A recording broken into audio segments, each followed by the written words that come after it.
AP సచివాలయంలో అగ్ని ప్రమాదంపై హోంమంత్రి అనిత ఆరా తీశారు. ప్రమాద స్థలాన్ని హోంమంత్రి అనిత పరిశీలించారు. అగ్ని ప్రమాదంపై అనిత అధికారులను అడిగి వివరాలు తెలుసుకున్నారు. ఏపీ సచివాలయం 2వ బ్లాక్ లో అగ్ని ప్రమాదం జరిగింది. 2వ బ్లాక్ లోని బ్యాటరీలు ఉంచే ప్రాంతంలో మంటలు చెలరేగాయి. సచివాలయంలోని 2వ బ్లాక్ లోని డిప్యూటీ సీఎం పవన్ పేషి ఉంటుంది. అలాగే ఈ బ్లాక్ లోనే మంటలు వచ్చాయి.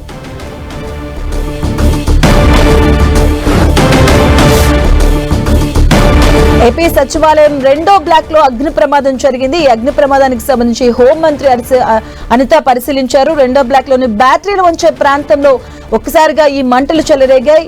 అక్కడ సచివాలయంలో 2వ బ్లాక్ లో డిప్యూటీ సీఎం పవన్ పేషి కూడా ఉంటుంది. అక్కడే అగ్ని ప్రమాదం జరిగినట్టుగా తెలుస్తుంది. అలాగే ప్రమాద స్థలాన్ని హోంమంత్రి అనిత కూడా పరిశీలించడం జరిగింది. అగ్ని ప్రమాదంపై అనిత అధికారులను అడిగి వివరాలు తెలుసుకున్నారు. ఏపీ సచివాలయం 2వ బ్లాక్ లో ఈ అగ్ని ప్రమాదం జరిగింది. ఈ 2వ బ్లాక్ లోనే బ్యాటరీలు ఉంచే ప్రాంతంలో మంటలు చెలరేగినట్టుగా తెలుస్తుంది. సచివాలయంలోని ఈ 2వ బ్లాక్ లోనే డిప్యూటీ సీఎం పవన్ పేషి కూడా ఉంటుంది. ఈ బ్లాక్ లోనే మంటలు వచ్చినట్టుగా తెలుస్తుంది.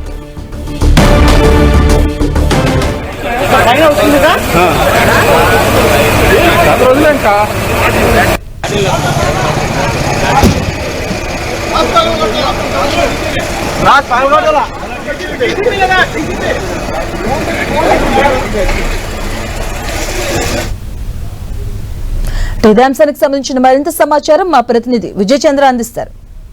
ఏపీ సెక్రటరియట్ లో జరిగినటువంటి అగ్ని ప్రమాదానికి సంబంధించి హోమ్ మినిస్టర్ అనిత ఇక్కడ సందర్శించారు. వారిని అడిగి తెలుసు మేడం, ఈ ప్రమాదం జరిగినటువంటి ప్రాథమికంగా మీకు వచ్చిన సమాచారం ఏమి, ఎటువంటి ప్రమాదానికి సంబంధించి ఎటువంటి నష్టం జరిగింది? యాక్చువల్ గా ఇక్కడ బ్యాటరీస్ అన్ని ఉండటం, షార్ట్ సర్క్యూట్ జరగడం వల్ల ప్రైమరీ ఎంక్వైరీలో మాకు విషయం తెలియజెప్పడం జరిగిందండి.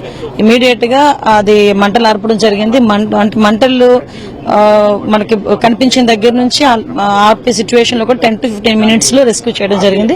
ఫైర్ డిపార్ట్మెంట్ వాళ్ళు, అదేవిధంగా SBF వాళ్ళు కూడా చాలా ప్రాంప్ట్ గా వాళ్ళు ఇక్కడికి రావటం, ఇమీడియట్ గా వాళ్ళు రెస్క్యూ చేయడం, ఎక్కడెక్కడ కూడా ఎటువంటి ఫైల్స్ దగ్ధం కాకుండా ఎటువంటి క్యాజువాలిటీస్ కూడా లేకుండా చూసుకున్నారు. It's very great thing. ఇక్కడ చూస్తే కనుక ఫైర్ అలారం మోగలేదని చెప్పి తెలుస్తా ఉంది. అంటే ఇక్కడ సెక్రటరియట్ లో చాలా ముఖ్యమైనది, ఇక్కడ ఫైర్ అలారం మోగలంటే ఇక్కడ భద్రతా వైఫల్యాలు కనపడుతున్నాయి. కానీ మరి ఎట్లా చూస్తారు దీన్ని? నేనేమంటానంటే భద్రతా వైఫల్యాలు కాదు. ఇప్పుడు ఒకసారి యాక్చువల్ గా ప్రతి దగ్గర కూడా ఫైర్ అలార్మింగ్ సిస్టమ్ ఉండాలి. అది ఎందుకు మోగలేదు అన్నది కూడా నేను కూడా మాట్లాడుతున్నానండి, వాళ్ళతో మాట్లాడుతున్నాను. నాకు ప్రాథమికంగా చెప్పింది ఏంటంటే అలార్మింగ్ సిస్టమ్ ఈ రూమ్ లో లేదు అని చెప్తున్నారు. బట్ ఎందుకు లేదు ఏంటి అనేది డీటెయిల్ విచారణ అయితే చెప్పిస్తాం డెఫినెట్ గా. అర్లీ మార్నింగ్ జరిగినందువల్ల ఒక పెద్ద ప్రమాదమే తప్పిందని చెప్పొచ్చు. దీనికి సంబంధించినటువంటి భవిష్యత్తులో ఎటువంటి జాగ్రత్తలు తీసుకోబోతున్నారు? ఇది యాక్సిడెంట్, దయచేసి ఇది యాక్సిడెంట్ లాగే చూడండి.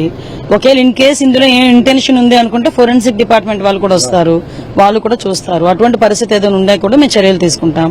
నెక్స్ట్ ఇటువంటి యాక్సిడెంట్లు కూడా జరగకుండా చూసుకునే బాధ్యత మేము తీసుకుంటాం. ఇప్పటివరకు ఎంత నష్టం జరిగినట్లుగా మీకు సమాచారం? లేదండి, నేను ఇప్పుడే కదా వచ్చాను. ఒకసారి JD వాళ్ళతో కూడా మాట్లాడి నేను మాట్లాడతాను ఒకసారి. Thank you.